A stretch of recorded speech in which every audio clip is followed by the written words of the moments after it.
Hey, what's up guys? First things first, I just wanted to say thank you so much for everybody who watched the Canik TP9 video and the follow-up magazine fix. Those videos are done pretty well considering they're my first videos ever. I just want to thank you guys so much for watching those, and if you're back here to watch this video, you might as well consider subscribing because by then you may have seen up to 3 videos of me talking, so if you're not sick of me by then, you might as well subscribe. Alright, without further ado, let's go ahead and get right into this video. Today I'm going to be talking about the Mini 2 Valkyrie LED from Olight. It's part of their PL series, which stands for pistol light. Inside the box you're going to get the light with the rail attachment here. You're also going to get a magnetic charger, Olight's signature magnetic charger. You also get a rail adapter for Glock style rails. It came pre-installed with this on, but I went ahead and switched it out for the 1913 Picatinny rail because that's what I run on all my pistols. The light itself is pretty durable. It is IPX6 waterproof, and if you don't know what that means, I'm going to flash a chart right on the screen right now so you can take a look. Basically, it means it'll hold up to any rain or pressurized water from getting into the electronics of the actual light. Talking about the specs here, it has a length of 2.1 inches. Here I have a standard ballpoint pen just for a little size comparison there. So it's a pretty small light overall, and it weighs about 2.5 ounces, so it's pretty light as well. In the front here we have the single Cree XP HD LED panel, and it's got a smooth reflector on it, so it's basically just a hotspot style beam. It's rated at 2500 candelas. It has a max output of 600 lumens with a beam distance of 100 meters. It is a single activation mode with a runtime of about 60 minutes, and it takes about 2 hours to charge, so it's not a bad conversion rate.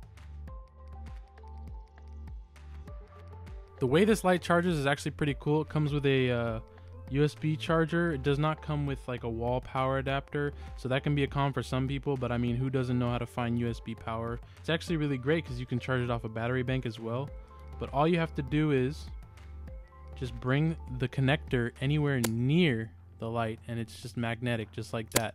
Like, I don't even have to look. Like, my eyes are closed right there.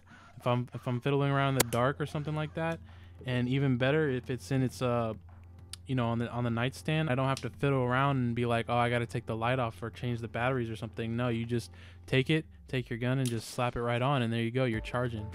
And it'll light up red when it's charging and green when it's charged. And I've even seen some custom Kydex holsters that have a little spot for you to just slide this charger in, so you don't even have to unholster the weapon to charge it.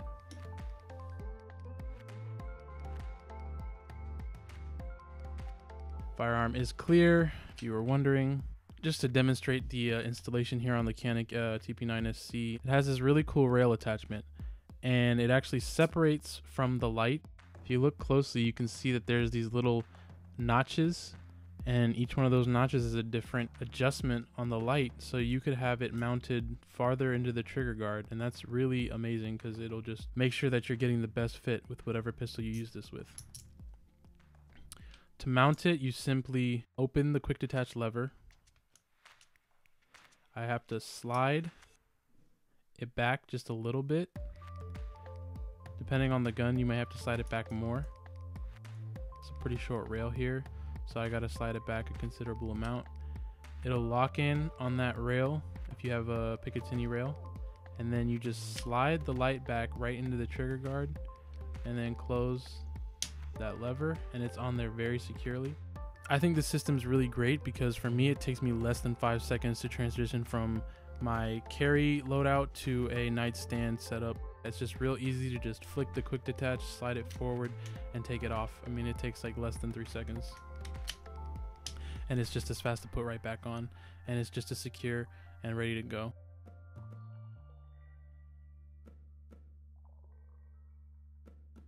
As far as the function of it, it's a short flick to have a constant on, and you press and hold for a finger activated switch. The switch is on both sides for ambidextrous shooters. I'm a lefty, so when I'm pressed out, I can activate it with my right thumb or my left index finger. Like I said, it has a max output of 600 lumens, and the beam is extremely bright and it reaches pretty far for such a small flashlight. And it's gone above and beyond my expectations for my case use, which is home defense primarily. I don't carry with a flashlight because I don't really see a need to right now. If I need a flashlight in a situation, I have a flashlight on me, but it does not have to be mounted to my pistol. I would much rather be able to pull a flashlight out when I don't need my firearm. Alright, so let's run down some of the pros and cons of this light. From the 5 months that I've used it, you know, I haven't had any break-ins or anything like that, but I do test the light out, just make sure that I can use it every day and it's not going to fail, the bulb's not going to fail, the battery's not going to fail. The battery life has been really consistent, around 60 minutes. Only had it go out on me once, and that was after about a full month of not charging it. So, and then I charge it right back up and it's fine. It's extremely lightweight, the beam is very bright. I think it's relatively cheap. I picked it up for about 90 bucks. Link in the description if you want to get it from where I got it. That Olight charging system is really great to have, and it's really convenient, so I don't have to fiddle around with batteries or anything like that. As for the cons, I really didn't have any. I had one little nitpick, and it's like with a flashlight like this, you know, sometimes you have different modes. This is just one mode, it's just constant on. I would have liked to see some type of strobe feature, even though I really don't know how they could fit it in. I don't know how they'd be able to implement it because there is only one switch type right here. Too many of the, you know, press 3 times to change modes and press 5 times can get a little too much, especially when there's only one point of activation. So I kind of understand why they did it. I would just, you know, with lights like this, I like to see more than one mode. Other than that, no real cons. So wrapping up here, I think the PL Mini 2 Valkyrie is a pretty solid option for a tactical light under $100. I think that the best use for this light is on a home defense pistol like this one. This is usually how I have it set up for a on my nightstand, you know, just with the light and a 15 round magazine. The light doesn't make the gun any longer, so that's another plus for me. The light does only have one mode, and it only has this kind of a switch, so I don't think you would ever want to use this on anything other than a pistol. You can't really mount it to your rifles or such because you'd have some trouble activating it. When you get your grip, you can kind of flick it, but it's really not, it's a very small switch to be aiming for instead of a big pressure pad. So I really wouldn't recommend it mounting it on any type of long gun.